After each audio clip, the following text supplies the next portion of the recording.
మిథున రాశి వారికి ఈరోజు డబ్బులు సంపాదించాలన్న తపనతో పాటుగా పొదుపు చేయాలన్న తపన మీలో బాగా పెరుగుతుంది. ఎప్పటి నుంచో తీరని రుణాలు ఇప్పుడు తొందరగా తీర్చేయగలుగుతారు. ఈఎంఐలు, క్రెడిట్ కార్డు బిల్లులు తొందరగా కట్టగలుగుతారు. విద్యార్థులు ఆన్లైన్ క్లాసుల ద్వారా, కొత్త టెక్నాలజీ ద్వారా కష్టమైనటువంటి విషయాలు కూడా సులభంగా అర్థం చేసుకుంటారు. ప్రాజెక్ట్ వర్కులు కంప్లీట్ చేసుకోగలుగుతారు. ఉద్యోగస్తులకి బాధ్యతలు బాగా పెరుగుతాయి, జీతాలు పెరుగుతాయి. వర్క్ ఫ్రమ్ హోమ్ సంబంధించినటువంటి ఉద్యోగస్తులకి అవకాశాలు ఎక్కువ వస్తాయి. వ్యాపారస్తులకి మొండి బకాయిలు వసూలు అవుతాయి. నూతన మార్కెటింగ్ పద్ధతులు బాగా లాభిస్తాయని చెప్పొచ్చు. స్త్రీలకి ఇంటి బాధ్యతల్లో కుటుంబ సభ్యుల యొక్క సహకారం లభిస్తుంది. సొంతంగా ఏదైనా చిన్న వ్యాపారం చేయాలనేటటువంటి ఆలోచన కూడా మీకు వస్తుంది. విదేశాల్లో చదువుకునేటటువంటి వారికి ఉద్యోగ ప్రయత్నాలు చేస్తే ఉద్యోగాలు వస్తాయి.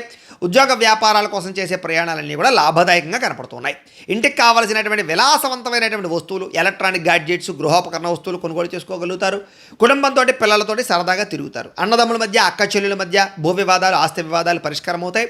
గత కొన్ని రోజులుగా వేధిస్తున్నటువంటి నడుము నొప్పి కానీ, కీళ్ళ నొప్పులు కానీ, లేదా మానసిక వ్యాధుల నుంచి బయటపడగలుగుతారు. ఆహారంలో సమతుల్యత పాటిస్తారు. అయితే కొబ్బరి నీళ్ళు ఎక్కువగా తాగడానికి ప్రయత్నం చేయండి. మినరల్స్ బాగా అందుతాయి మీకు. ఇక మీరు ప్రేమించిన వ్యక్తులతో మనసులో ఉండేటటువంటి మాటని కానీ, ప్రేమను కానీ పంచుకోగలుగుతారు.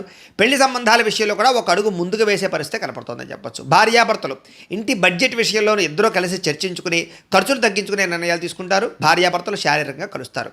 గృహాలు, భూములు, ఇంటికి సంబంధించినటువంటి అలంకారమైన వస్తువులు లేదా గార్డెన్కి సంబంధించి, మొక్కలకు సంబంధించి పెంచుకోవడానికి ప్రయత్నం చేస్తారని చెప్పొచ్చు. భూములు, గృహాలు, వాహనాలు, క్రయ విక్రయాలు మీకు బాగా లాభిస్తాయి. ఆత్మవిశ్వాసం పెరుగుతుంది. ఎప్పటి నుంచో ఎదురు చూస్తున్నటువంటి పనులన్నీ కూడా మీకు పూర్తవుతాయని చెప్పొచ్చు. ముఖ్యమైనటువంటి పని ఈరోజు పూర్తి చేస్తారు. మీకు వెంకటేశ్వర స్వామి అంటే ఇష్టమైతే కనుక ఇక్కడ ఒకసారి లైక్ చేయండి. ఆయన ఆశీస్సులు లభిస్తాయి. అలాగే రేపటి రాశి ఫలం కూడా మీకు రావడానికి సబ్స్క్రైబ్ చేసుకుని ఫాలో అవ్వండి. అలాగే ఇక్కడ కనపడుతున్నటువంటి ఈ లింక్ మీద మీరు క్లిక్ చేసినట్లయితే మీకు ఈరోజు ఇంట్లో వెంకటేశ్వర స్వామి వారికి పూజ ఎలా చేసుకోవాలో వీడియో వస్తుంది. ఆ వీడియోని ఎదురుకుండా పెట్టుకుని ఇంట్లో ఈరోజు వెంకటేశ్వర స్వామి వారికి పూజ చేసుకోవడం వల్ల మీకు ఈరోజు శుభప్రదంగా ఉంటుందని తెలియజేస్తూ లైక్ చేయడం మాత్రం మర్చిపోకండి. స్వస్తి.